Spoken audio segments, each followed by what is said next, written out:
Witam! W kolejnym odcinku Przemyśleń Niekrytego Krytyka zajmiemy się programem edukacyjnym z tamtych czasów o nazwie Przybysze z Matplanety. Jeżeli oglądałeś ten program, to byłeś albo kujonem, albo idiotą. Ja go oglądałem, a że kujonem raczej nigdy nie byłem. To nie tak miało być.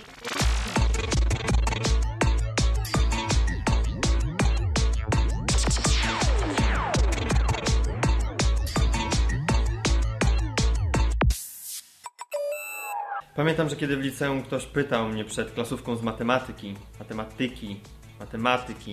istnieją nieliczne wyjątki, matematyka. Kurwa, same problemy z tą matematyką. Pamiętam, że kiedy w liceum ktoś pytał mnie przed klasówką z matematyki, czy coś powtarzałem, mówiłem, tak, powtarzałem. Będzie dobrze, będzie dobrze.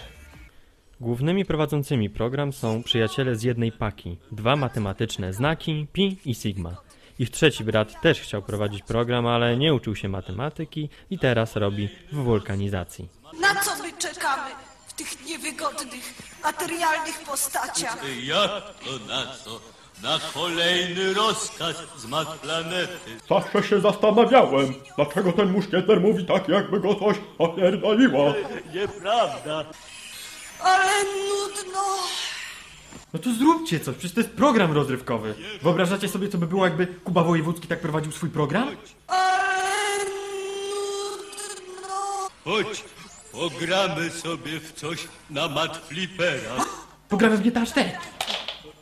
Czekaj, ale w co zagramy? Może w zbiory. O, zgoda, w to jestem świetny. Zbiory? Nie znam tej gry. Skoro mówią o zbiorach, to może chodzi o Harvest Moon. Pamiętacie taką grę na Amigę?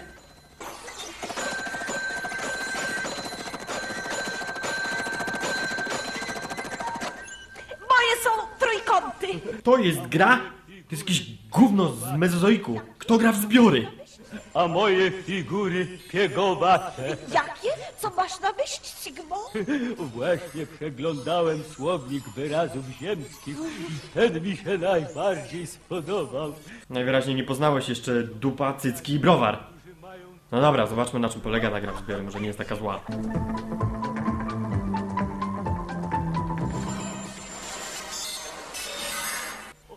Najpierw wybieramy figurę lub kolor, a następnie maszyna losuje jedną z kombinacji. Piegowate, piegowate. Hej, to jest kasyno! W programie dla dzieci promowany jest hazard? Kto to wymyślił? Chlebowski? To jest coś, co chcemy kontynuować. Gramy dalej. Ale w co? No może w kolorowe koła. Kolorowe koła? Uczyłem się o tym na pierwszym roku studiów. Nie, to nudna gra. Kolorowe koła są nudne? A łapałeś kiedyś smoka we własnym mieszkaniu? W zaczarowane trójkąty.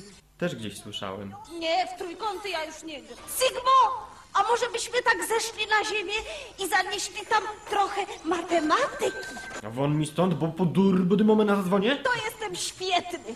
A znowu się przechwalasz jak... Właściwie to czemu Sigma mówi do Pi jak do mężczyzny? Przecież widać, że to kobieta. A skoro to miał być mężczyzna, to dlaczego nie gra go mężczyzna? Wielbłąd do zbioru zwierząt dzikich. Świnia, Do parlamentu. krowa, Do kuchni zmywać. koń. Zwalić. Ale gdzie jest słoń? W ogóle, co to za zabawa? Dlaczego ten chłopiec nie robi bomb z jajka niespodzianki i proszku do pieczenia, albo nie popala pokroju mu papierosów ze starszymi kolegami? Jak to się stało, że nie słyszałem monitora? Nie masz uszu, bo jesteś matematycznym znakiem? W ogóle na pytanie, dlaczego znaki matematyczne słyszą, skoro nie mają uszu, odpowiedziałby chyba tylko doktor Hawira. Let's find out who's right before she bleeds to death. To znaczy, że możemy zadać tylko 7 pytań? I 7 nietrafnych, czyli takich, na które odpowiedź nie daje nam informacji o poszukiwanym obiekcie. Dlaczego pytanie, na które odpowiedź brzmi nie, jest pytaniem, które nie daje nam żadnych informacji? Czy jeśli zapytam, czy słoń jest mały i odpowiedź brzmi nie, to znaczy, że niczego się nie dowiedziałem? Oczywiście, że się dowiedziałem, że słoń nie jest mały. Już można zadawać pytania? Ale trzeba zadawać odpowiednie pytania. Czy słoń potrafi rozwiązywać zadania matematyczne? To jest najgłupsze pytanie w historii pytań. Normalny człowiek nie umie liczyć, no chyba że nauczył się tylko po to, żeby 30 lat później męczyć Bogu ducha winnych studentów Politechniki.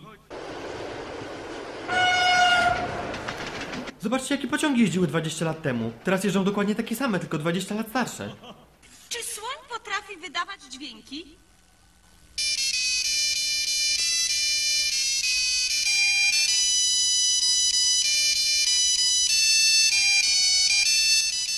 Jezu, to najbardziej wkurzający dżingiel w historii dżingli. Na poprawną odpowiedź, to znaczy na odpowiedź Tomek C. Krupniku.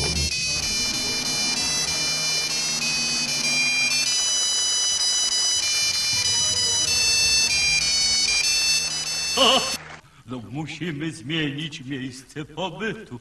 Użyjemy mat zaklęcia. Droga Mat Planeto, oszczędź nam udręki, szukania obiektów, co To wydają dźwięki. Chwila.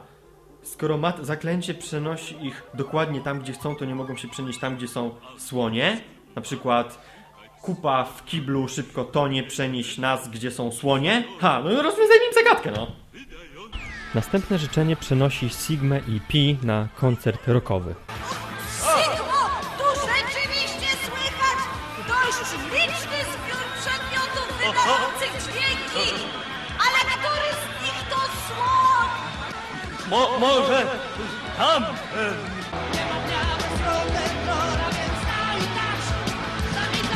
Nie, no to nie jest słoń, to jest maszyna od zmierzchu do świtu.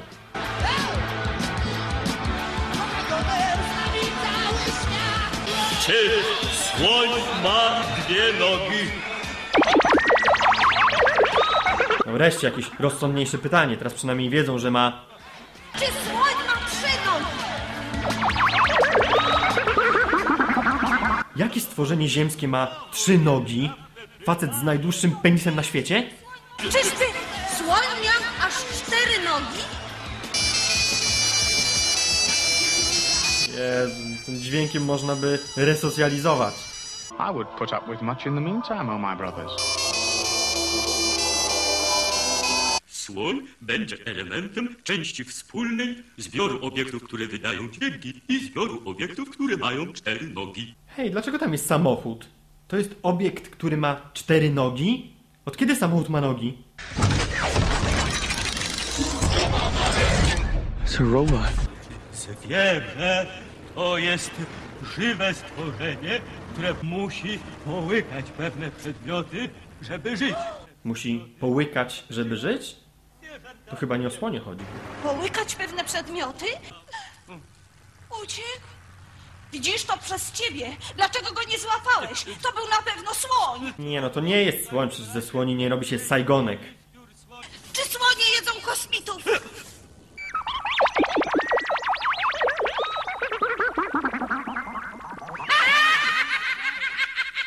No, to mają problem. Wykorzystali wszystkie pytania, informer wygrał. Już nigdy nie dowiedzą się, jak wygląda słoń. Och, to już nigdy nie dowiemy się, jak wygląda słoń. Słuchaj, informer wygrał, ale zostawił nam rozwiązanie. Wizerunek słonia. Co? Przegrali i za kary dostają odpowiedź?